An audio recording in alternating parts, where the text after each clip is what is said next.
iniciar en esta mañana con una historia que se cuenta acerca de un hombre que pretendía darle una lección a su hijo. Quería enseñarle una lección sobre el enojo y sobre la venganza. Un día este padre tomó una bolsa de clavos y se la dio a su hijo. Y le dijo: hijo mío, cada vez que tú sientas ese deseo de venganza, cada vez que tú pierdas el control de tus emociones, vas a clavar uno de estos clavos en la cerca de la casa. El niño tomó esa bolsa de clavos, fue a la escuela y cuando regresó de la escuela empezó a clavar en la cerca. El primer día clavó 37 clavos en la cerca. Pero a medida que pasaban los días y este niño aprendía a controlar su enojo, el número de clavos iba disminuyendo poco a poco disminuía. Hasta que finalmente, después de algún tiempo, llegó un día donde no tuvo que clavar ningún clavo. Entonces el padre se acerca al hijo y le dice: ahora, hijo, por cada día que logres, salgas limpio y no claves ningún clavo, en vez de clavar, vas a quitar un clavo. Cada día que te logres controlar tu temperamento, vas a sacar un clavo de esa cerca. Así entonces pasaban los días y pasaba el tiempo hasta que el hijo logró sacar todos los clavos que estaban en esa cerca. Entonces el padre llama de nuevo al hijo y le dice: hijo mío, muy bien, has hecho un buen trabajo, lo has logrado, pero mira, observa esta cerca, mírala bien. ¿Te das cuenta que esta cerca nunca volverá a ser la misma que antes? Cuando actúas, hijo, con enojo y con venganza, estás dejando heridas que incluso a pesar del tiempo nunca se van a borrar. Por eso, hijo mío, tienes que aprender a dejar las ofensas, a dejar el deseo de venganza y poner estas cosas en las manos de Dios y a no responder de esa manera, a responder con bondad ante los agravios. Hermanos, ¿cuántas veces hemos permitido que el rencor y ese deseo de venganza nos esclavicen? Esta fuerte pasión del corazón a veces nos ciega y no nos damos cuenta que al vengarnos, al responder mal por mal, lo que estamos causando solamente es más daño. Esta pasión del corazón, hermanos, nos hace daño a nosotros mismos, pero principalmente es una ofensa a Dios. ¿Qué es lo que ganamos? ¿Qué es lo que se gana cuando respondemos el agravio con otro agravio? ¿Acaso la venganza nos provee de verdadera justicia? ¿Podrá acaso la venganza hacernos justicia? ¿O el acto de vengarnos, hermanos, lo único que provee es simplemente más y más dolor, perpetuar ese ciclo de violencia y de dolor?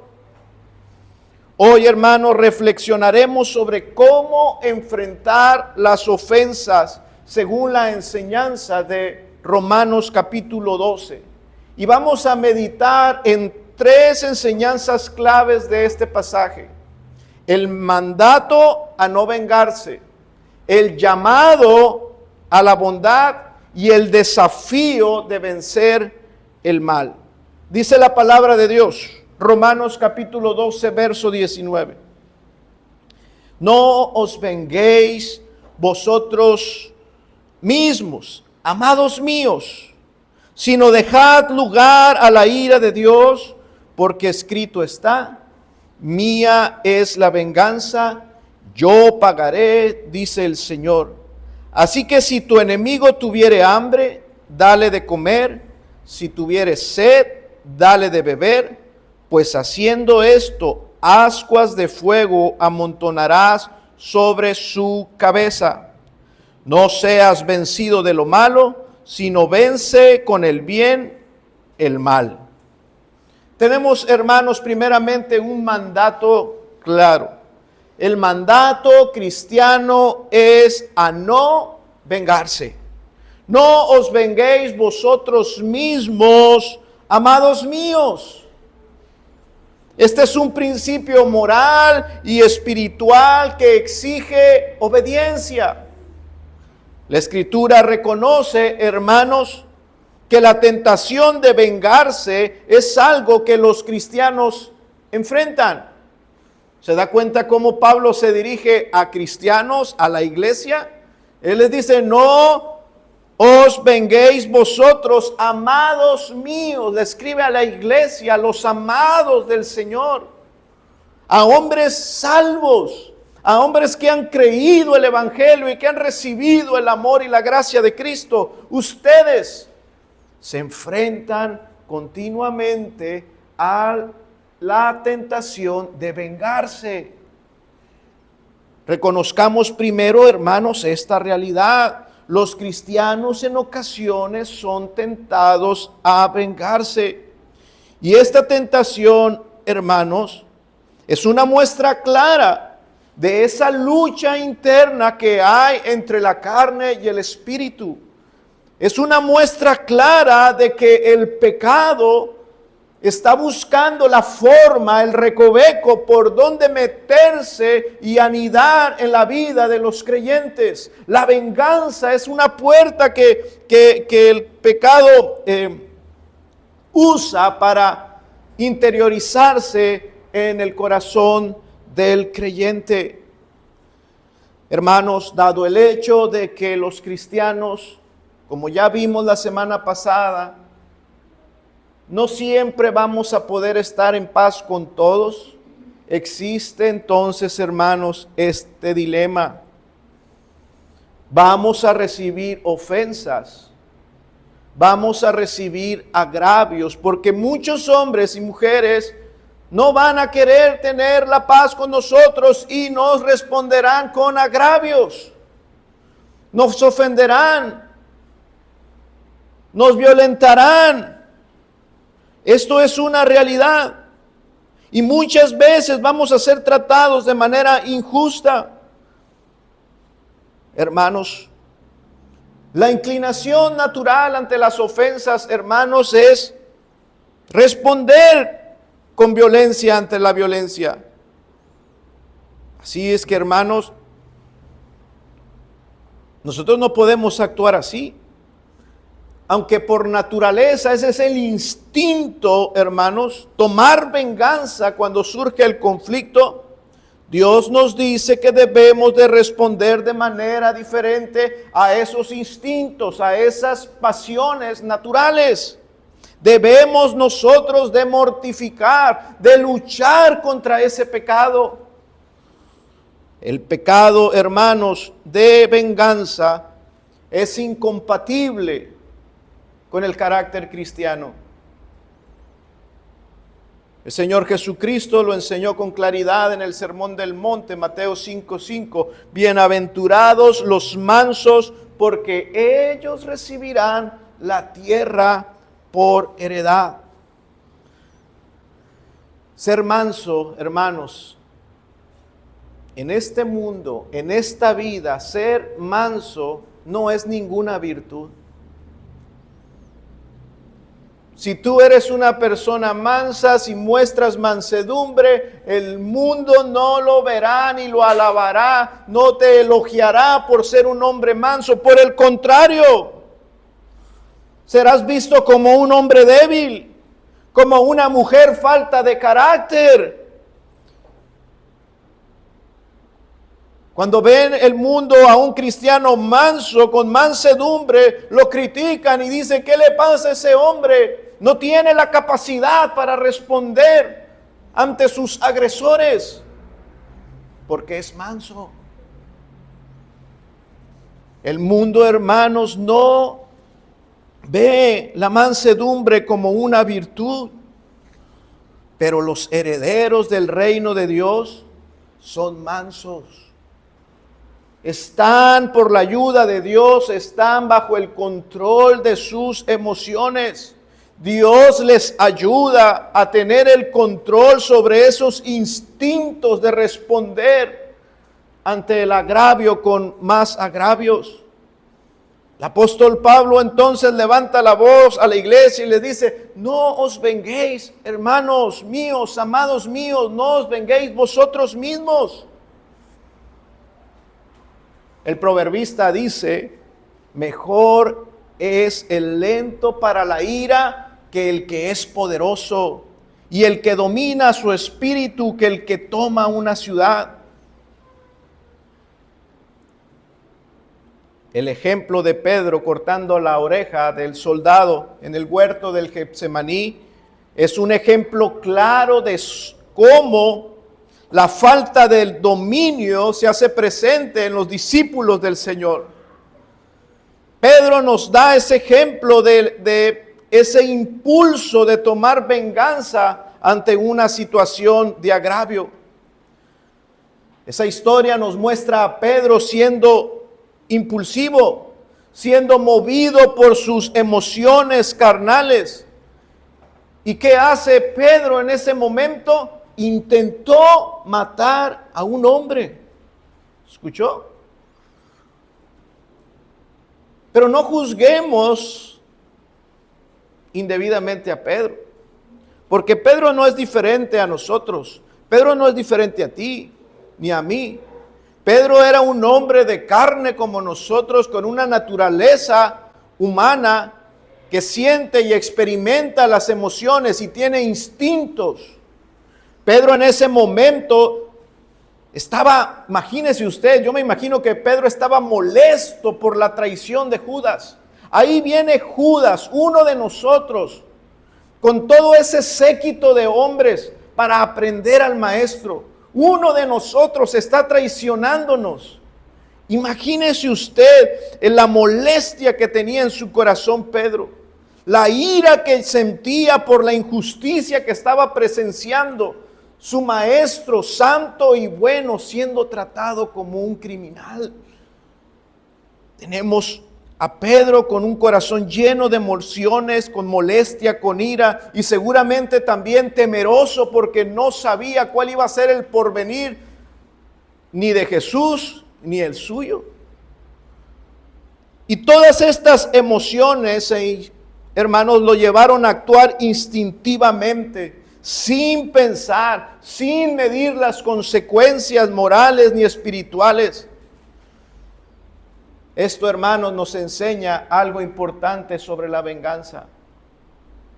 La tentación de venganza surge de nuestras emociones carnales. La venganza viene cuando te enojas. La venganza se hace presente cuando te llenas de miedo. La venganza se hace presente cuando llenas tu corazón de orgullo y no soportas que la realidad sea de esa manera. Sin embargo, nosotros vemos, hermanos, el obrar de Jesús. Jesús detuvo a Pedro y nos enseñó, hermanos, que la venganza no es el camino para resolver los conflictos. Jesús nos mostró con sus acciones y con su ejemplo nos demostró cómo es que luce una vida llena del Espíritu. La vida llena del Espíritu no es vengativa. Ahora, hermanos, en este tema sobre la venganza es importante responder una pregunta. ¿Por qué es pecado la venganza? ¿Por qué? ¿Acaso la venganza no es hacer justicia? ¿No es justo? ¿No es simplemente dar retribución a aquello que se nos ha hecho? ¿Por qué es pecado responder a los agravios con venganza? Quiero dar dos respuestas que creo que se justifican con este pasaje. Hermanos, la venganza es pecado porque la justicia le pertenece a Dios. Dice nuestro texto: no os venguéis vosotros mismos, amados míos, sino dejad lugar a la ira de Dios, porque escrito está: mía es la venganza, yo pagaré, dice el Señor.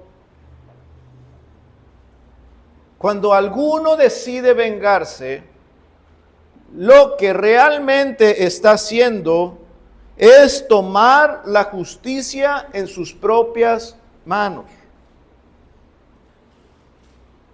Pero la Escritura es clara: la venganza le pertenece a Dios. Es decir, cuando una persona decide vengarse, está tomando el lugar de Dios.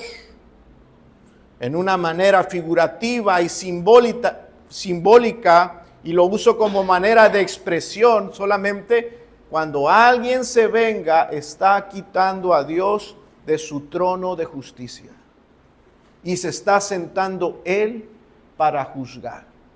Dios no necesita de pequeños jueces que anden por el mundo ejecutando su justicia.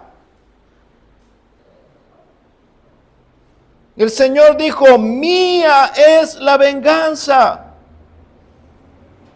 Hermanos, Dios es el único juez justo.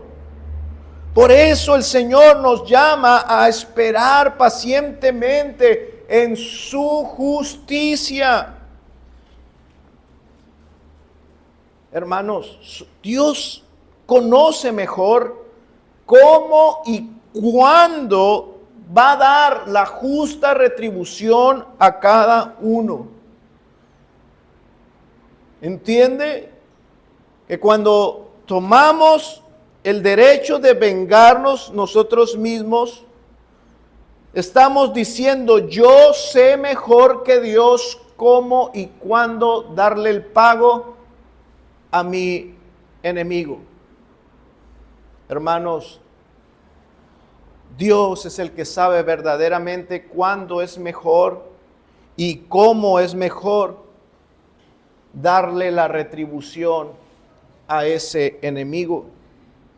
Jonathan Edwards, en su famosísimo sermón Pecadores en manos de un Dios airado, dice lo siguiente: es una locura para el hombre intentar ser su propio vengador, porque no tenemos ni el poder ni la sabiduría para juzgar correctamente.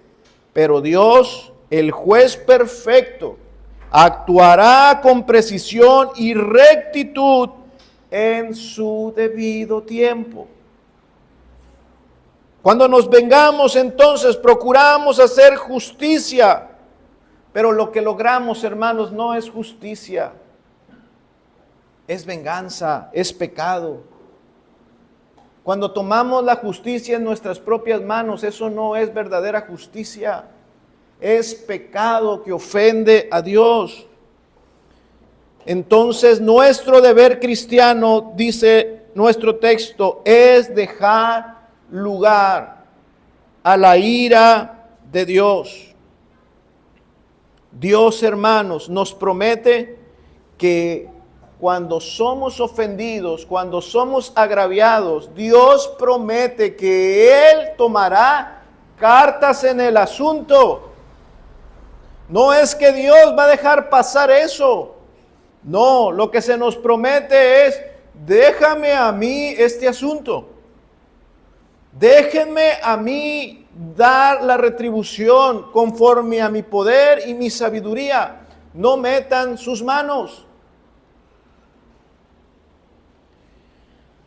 Lo segundo, hermanos, la venganza es pecado también, no solo porque la justicia le pertenece a Dios, sino también porque vengarnos, hermanos, es una evidencia de que desconfiamos de su soberanía. La tentación de venganza es una prueba de la fe cristiana.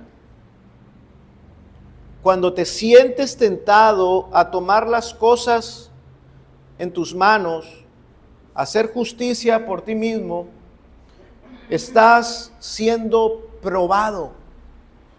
Tu fe está siendo probada.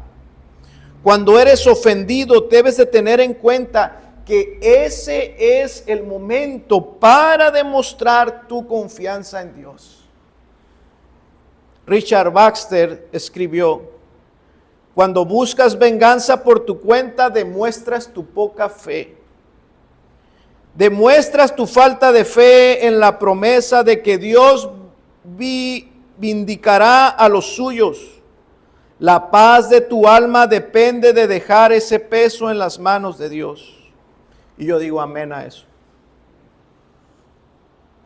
Así es que cuando seas agraviado y experimentes injusticias y tengas esos conflictos con aquellos que no te darán la paz, recuerda estas palabras del Señor Jesús: mete esa espada a su vaina. Regresa esa espada a su vaina. Mandato del Señor. Jesús, hermanos, nos ha mostrado un mejor camino. El camino de confiar en Dios. Confiar en la soberanía de Dios. El Señor le dijo a Pedro: ¿qué haces, Pedro? Vuelve esa espada a tu vaina. ¿Por qué reaccionas así? ¿Por qué haces eso?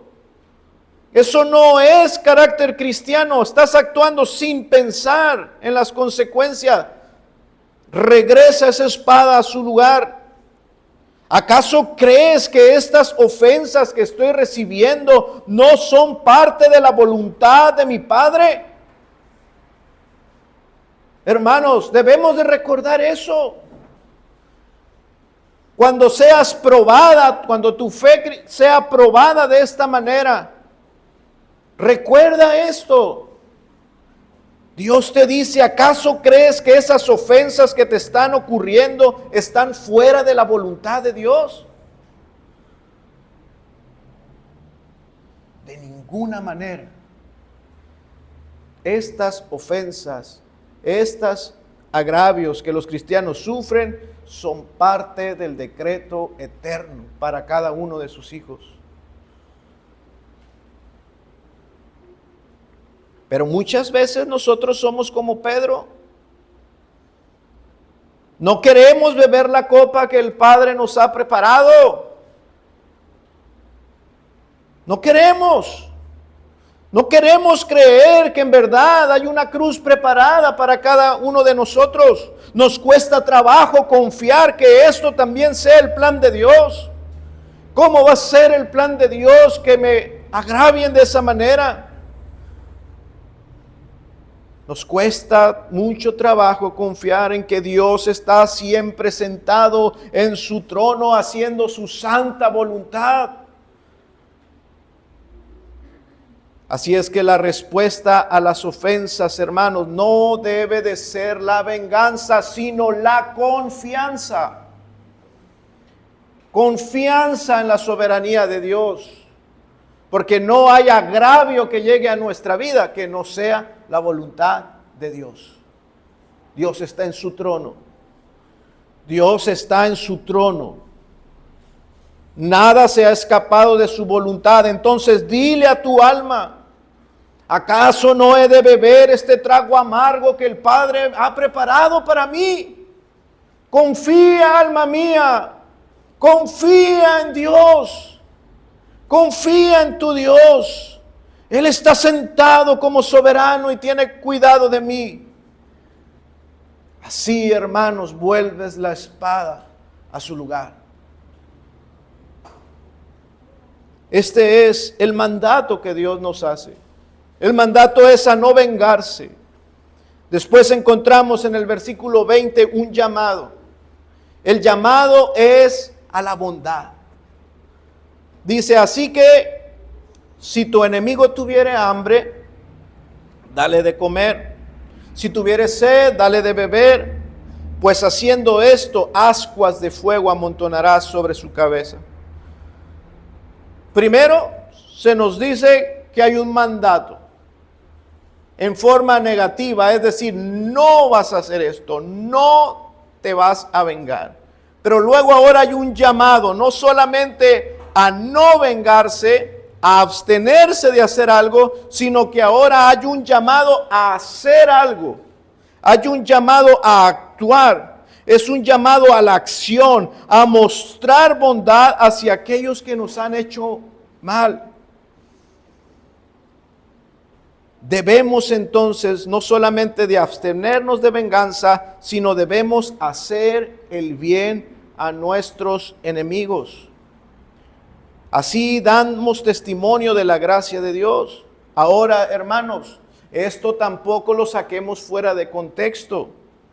En lo que nos sea posible, ¿recuerdan la semana pasada? En lo que nos sea posible y en lo que dependa de nosotros, debemos de buscar el bienestar de nuestros enemigos. Hay dos caminos. Pedro hiere a sus enemigos y Jesús sana a sus enemigos. Jesús mostró compasión hacia aquel soldado y le restaura aquella oreja. Jesús nos enseñó esto, a vencer el mal con el bien. Jesús demostró amor y misericordia a todos sus adversarios. Y el mayor ejemplo es que Él mostró amor y misericordia hacia ti, hacia ti, hacia ti, hacia cada uno de nosotros. Ese es el mayor ejemplo vivo y que experimentamos todos los días. Él mostró amor y misericordia hacia nosotros que éramos sus enemigos. Mas Dios muestra su amor para con nosotros en que siendo aún pecadores, Cristo murió por nosotros. Porque siendo enemigos, dice la Escritura, siendo enemigos fuimos reconciliados por Dios por medio de la muerte de su Hijo. El escritor Thomas Watson dice: el corazón que ansía venganza olvida que Cristo soportó el mayor de los agravios sin devolver mal por mal a causa de nuestros pecados. Así es que tenemos un mandato a no vengarnos, un llamado a responder con bondad. Y esto nos lleva, hermanos, teniendo estas cosas ya en mente, vamos ahora a la tercera enseñanza clave de este pasaje. Estas cosas son un desafío.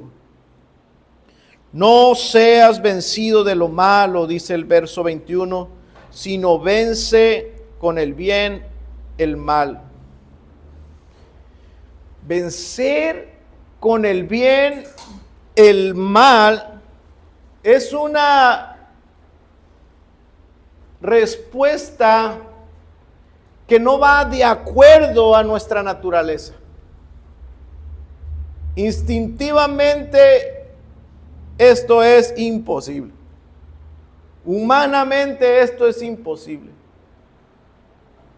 Como seres humanos carnales, nuestro instinto es responder al agravio de manera instintiva, de manera animal. Nos defendemos. Sacamos las uñas. Nos protegemos. Y causamos violencia cuando recibimos violencia. Hermanos, esto de vencer el bien con el mal es algo totalmente contrario a nuestra naturaleza humana. Imagínese usted y piense lo que se nos está diciendo en este texto: alimentar y dar de beber al enemigo. Esto sería un gran desafío para todos. Acaba de pasar, creo, el Día de Acción de Gracias en Estados Unidos. Y lo que celebran es la llegada de colonos a algunas partes de Estados Unidos habitadas por los indios nativos. Y cuenta la historia que narra esa celebración, que lo que realmente pasó es que estos colonos europeos que llegaron a Estados Unidos, llegaron hambrientos, sedientos, cansadísimos. Y los nativos americanos les dieron la bienvenida, los alimentaron, les dieron de beber y los cuidaron, y estos colonos se fortalecieron y después mataron a todos. Exterminaban a las tribus de indios. Teniendo estas cosas en mente, hermanos, y viendo que el mundo siempre actúa así, es un desafío responder de la manera que Dios nos pide que respondamos. Dale de comer. Si tiene hambre tu enemigo, dale de comer. Si tiene sed, dale de beber. Hermano, es un desafío para todos nosotros.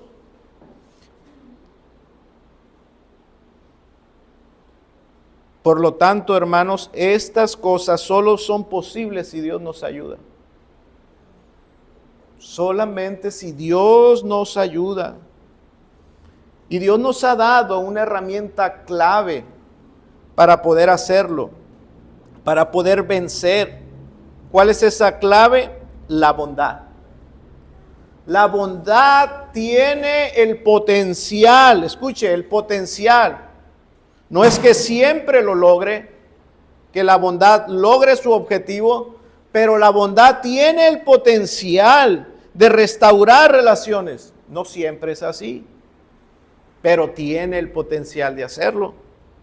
Dios usa la bondad en ocasiones para derretir el corazón de algunos enemigos. Dios usa la bondad, dice el texto, pues haciendo esto, ascuas de fuego amontonará sobre su cabeza. Ahora, eso no quiere decir, hermanos, que cuando tú muestres bondad a tus enemigos, Dios le va a hacer que le caiga un castigo peor. A veces así se interpreta y eso es un error. No, hermanos. En algunas regiones del mundo antiguo, los hombres, para mostrar su arrepentimiento y su contrición del corazón, tomaban unas charolas y les ponían carbones ardiendo.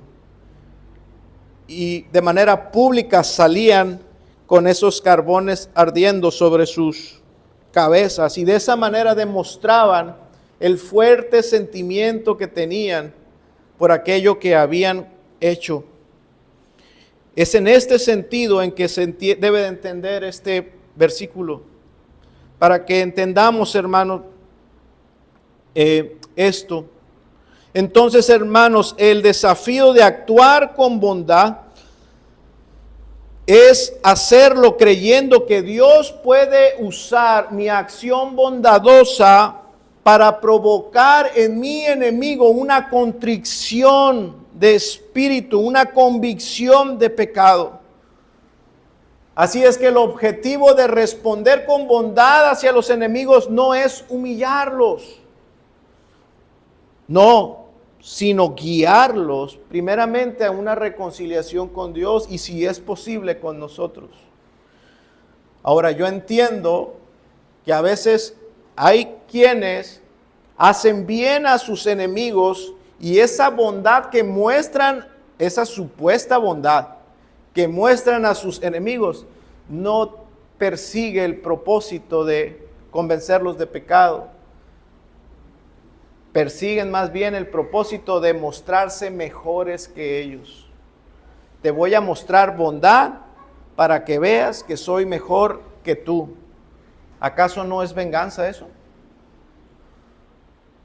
¿Acaso no es también una clase de agravio? Así es que cuando respondemos con bondad a nuestros enemigos, hermanos, se debe de ser con el propósito de que su corazón se derrita, de que ese fuego se empiece a sentir sobre de él, a que él considere sus acciones. Y si Dios quiere, y si es la voluntad de Dios, podamos restablecer esa relación. William Hendrickson dice: cuando respondas con bondad al mal, no busques humillar a tu enemigo, sino muéstrale el contraste entre el pecado y la gracia, esperando con esto que reflexione y posiblemente se arrepienta.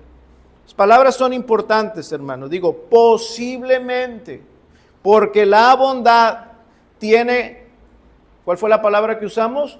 Tiene el potencial de derretir los corazones. No necesariamente siempre se logra ese objetivo. Quiero terminar este mensaje, hermanos, entendiendo que hay heridas que otros nos causan y que esas heridas pueden ser profundas y que